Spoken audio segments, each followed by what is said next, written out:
Hi, everybody. Welcome to another episode of my Future Tech podcast series. It's Charlie Sell, Board Director at Major Group, where I get a chance to speak to thought leaders, people passionate about technology, asking them a bit about their story, always covering a topic that they're passionate about, and finishing on that all important career advice where we share with our STEM Ambassador Association.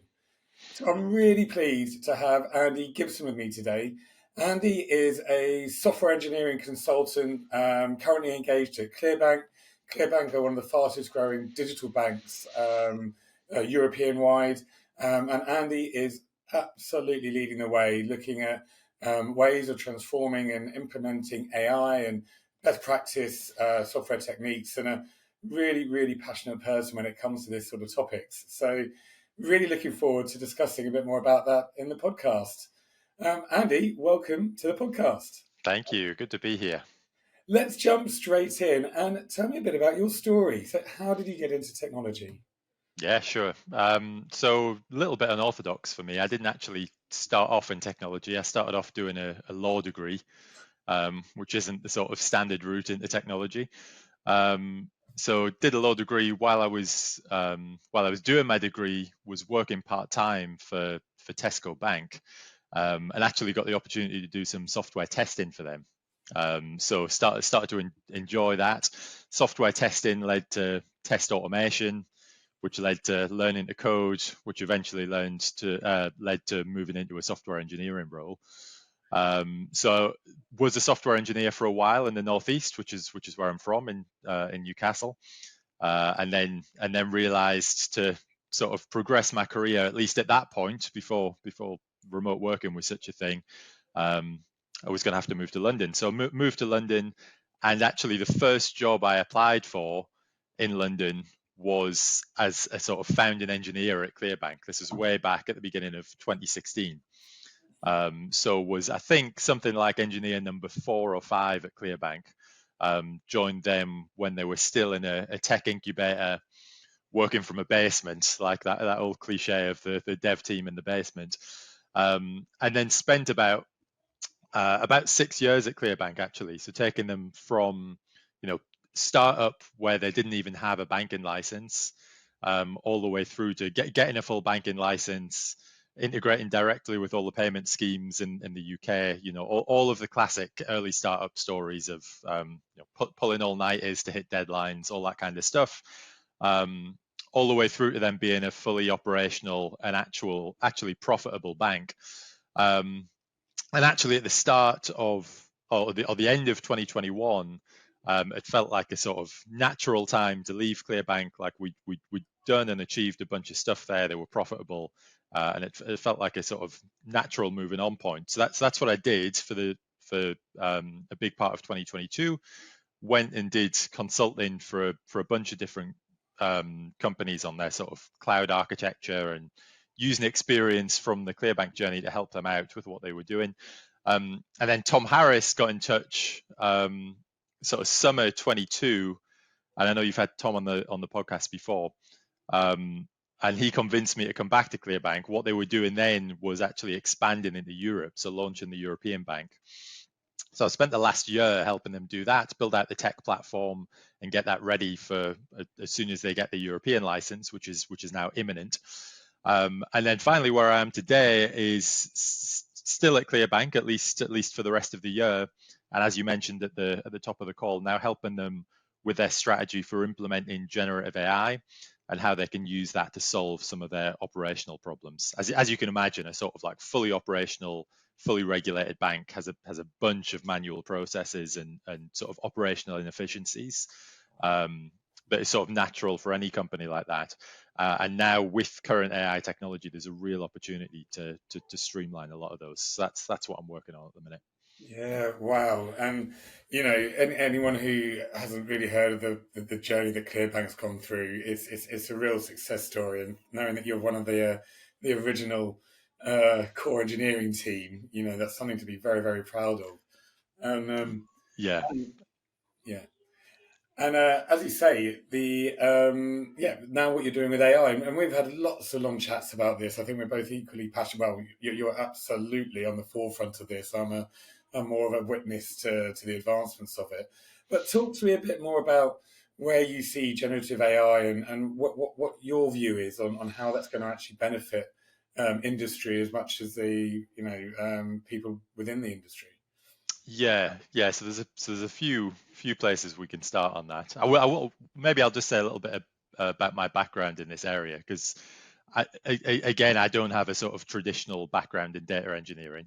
I've been sort of pretty like broad skill set in terms of software engineering and cloud architecture, but I've never really focused on data engineering.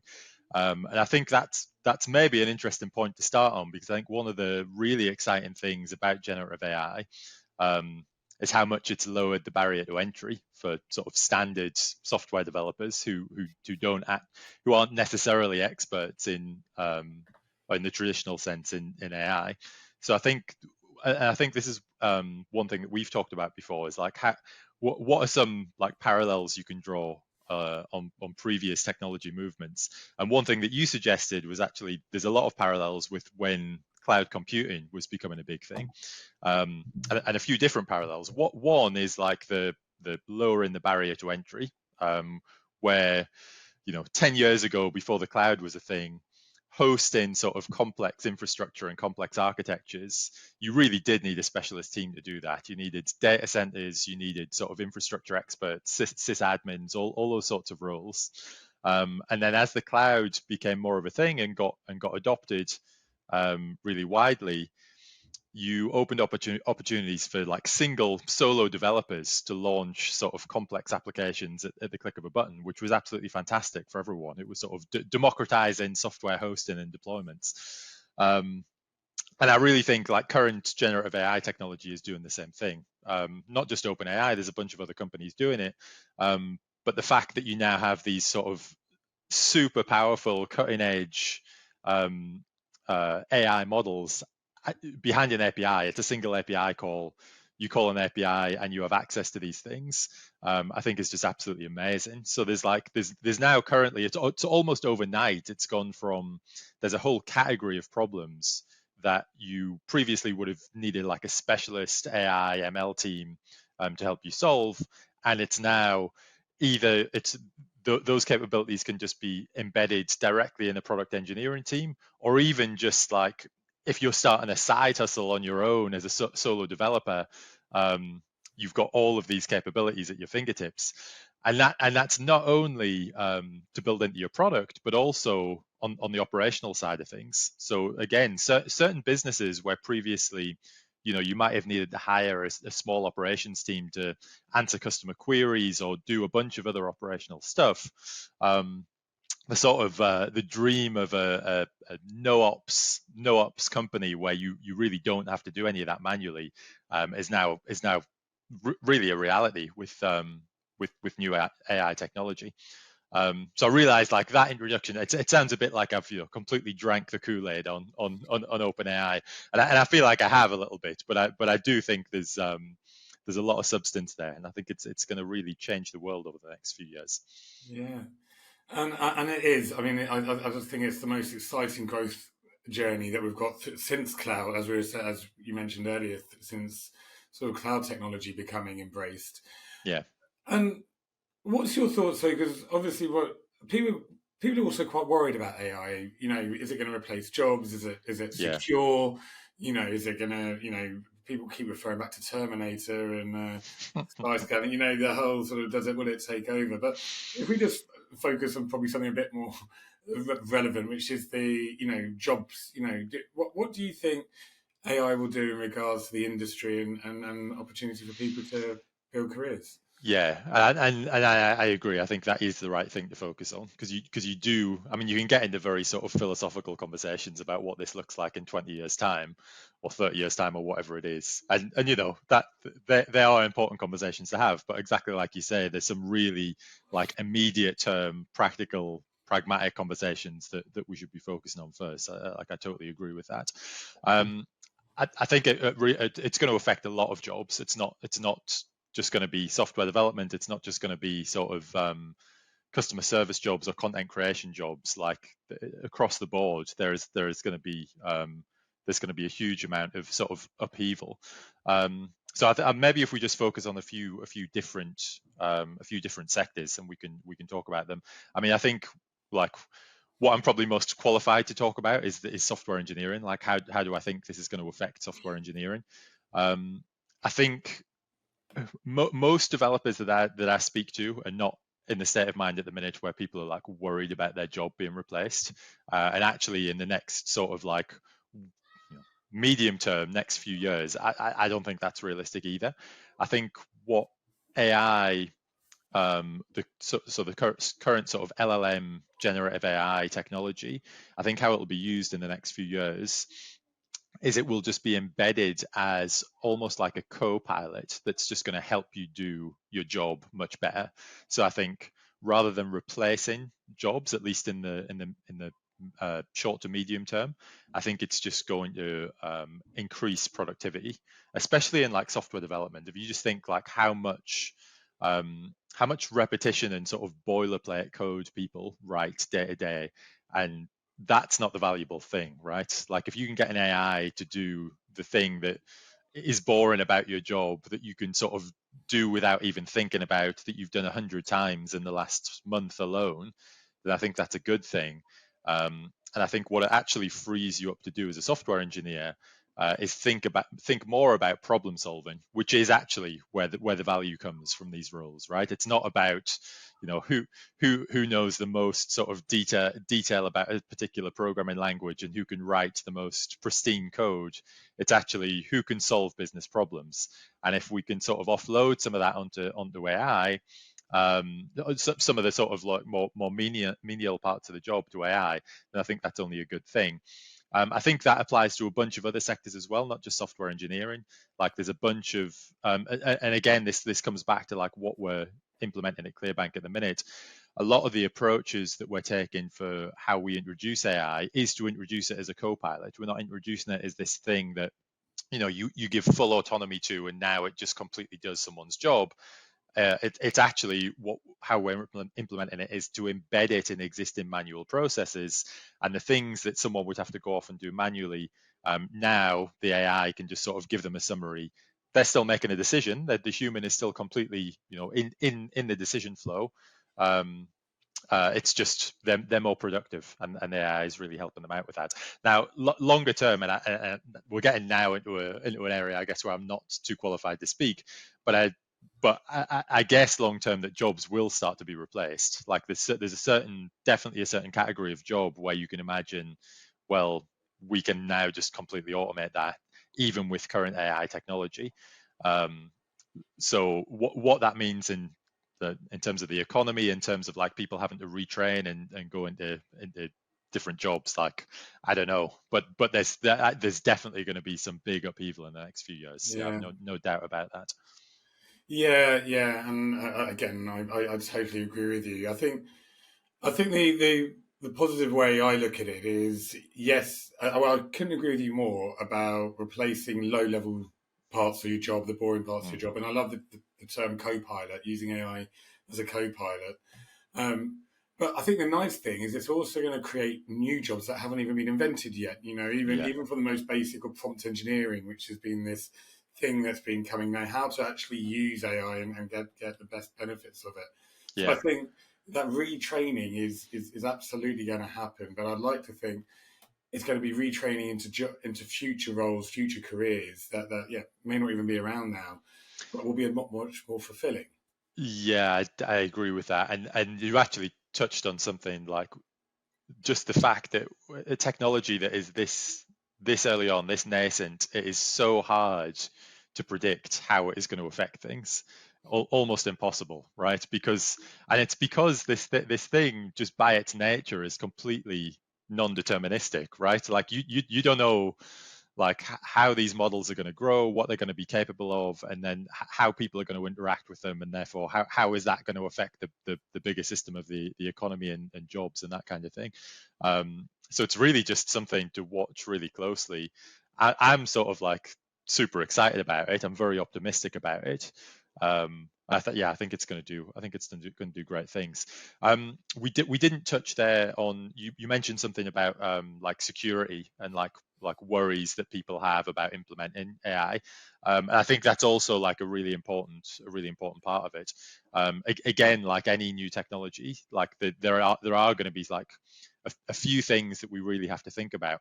So how we're approaching this at Clearbank, we are actually implementing an AI ethics policy where any sort of new use case, new significant use case that we're implementing using AI, um, there's just a few things that we need to think about before we actually go ahead and put that into production and start using it with real customers. So one of the really important things that we think about is assurance or quality assurance, I guess, which is like how can we be sure that the AI is going to do what we want it to do, and how can we be sure that it's going to continue to do that over time? So that's like a really important part. And there's a few ways that we're sort of approaching this, ranging from sort of running tests continuously against the AI to make sure it's doing what we're doing, continue doing what we expect it to do, continuing to involve humans in the process like as much as possible. So even where we've got this vision to sort of like automate a process entirely, we still envisage humans doing sampling on the performance of the AI. We can't see a situation where we would the AI is just on its own, completely autonomous. We're not monitoring it at all. So yeah, that's one thing that we're thinking a lot about. The other one is security. So you're probably aware that Microsoft have a huge investment in OpenAI, and Microsoft are actually got a service in their cloud platform in Azure that lets you host OpenAI. So you don't have to go directly to OpenAI and call their APIs. You can actually just host it in your existing cloud infrastructure. So that means you also get all of the sort of standard security, network controls, authentication controls that you would expect from a major cloud provider. Microsoft have obviously put a lot of work and money into making that happen and making it happen very quickly. You remember ChatGPT only came out not even a year ago, it's like 10 months ago. And we're already in a position where we can spin up sort of production grade infrastructure in Microsoft Azure and use OpenAI that way. So yeah, like definitely agree. Like there's a bunch of things to consider, and then there's also like just the ethical part of it. Just like is the use case that we're talking about for AI here, do we feel like it has integrity? Like if we were the customer whose data was being used in this way, would we be happy about it? And I think that's also something we should be asking ourselves for every use case, every time we implement something with this. It's very tempting to just say, okay, this is now a tool in the toolkit. We can use it for everything.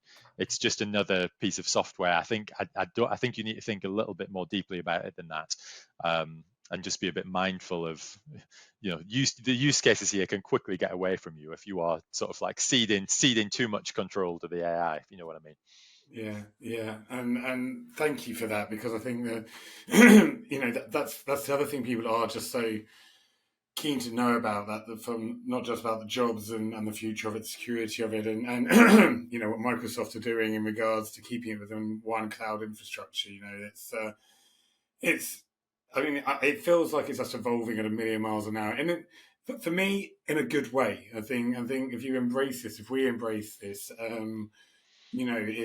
it's going to have so many benefits, and everything from helping with global warming and climate change Yeah. and ethical things, all the way through to hopefully providing more inspiring, fuller jobs when low level skills can be replaced. It's Yeah, fascinating.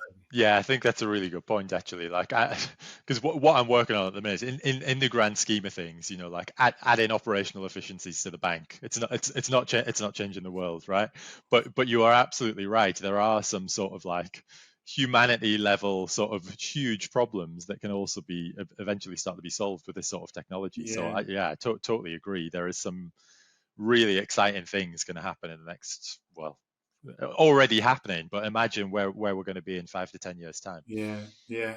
And well, time has flown by, like every podcast, good podcast does. So the last bit for me is just a career advice, for our listeners, and hopefully many of them who are just going to be so passionate about AI would have listened and taken a lot from this. But they're also trying to get their foot in the door. So from you, what would be the one or two bits of advice you would give a young person if they were trying to get into their first role within technology, and maybe even specifically within an AI related tech business? Yeah, so I think I would focus on like what skills do you want to develop and what kind of mindset do you want to have? And I touched on it a little bit when we were talking about how AI might affect software development and sort of software engineering roles.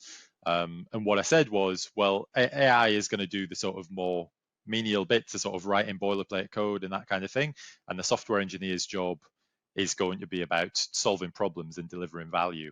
And that's really the advice that I would give to young people is like you really need to be relentlessly focused on delivering value.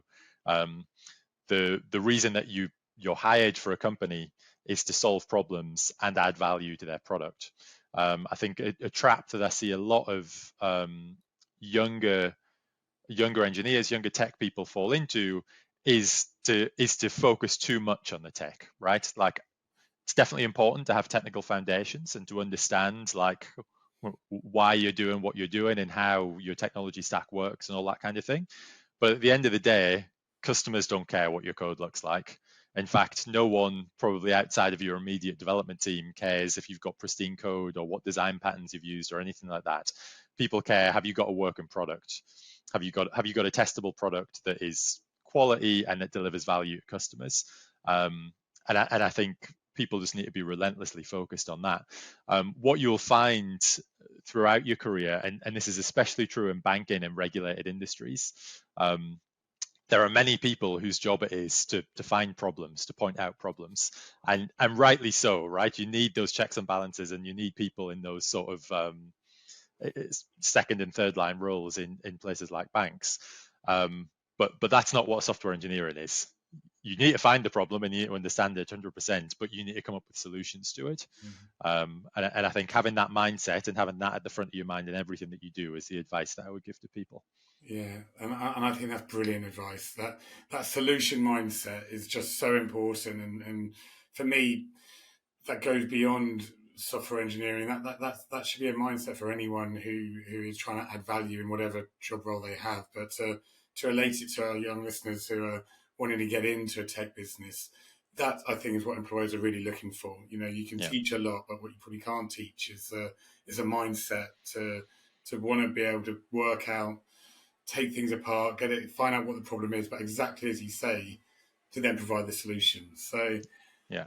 Andy, thank you so much. That's been such an interesting podcast, and especially around your passion for AI and the stuff that you're doing with ClearBank is just, I think, it's quite game changing. And as we said earlier, it's going to be relatable and transferable to many other industry sectors. But so thank you for being a guest. No problem. It's been a pleasure. Thanks for having me. And to our listeners, that's another episode of our Future Tech podcast. As many people know, it is posted on our Arrows Group /podcast, as well as shared with the STEM Ambassador Association with their network of schools and colleges, and on Spotify. So thanks for everyone for listening to the podcast. Once more, thank you to Andy, and this is another episode.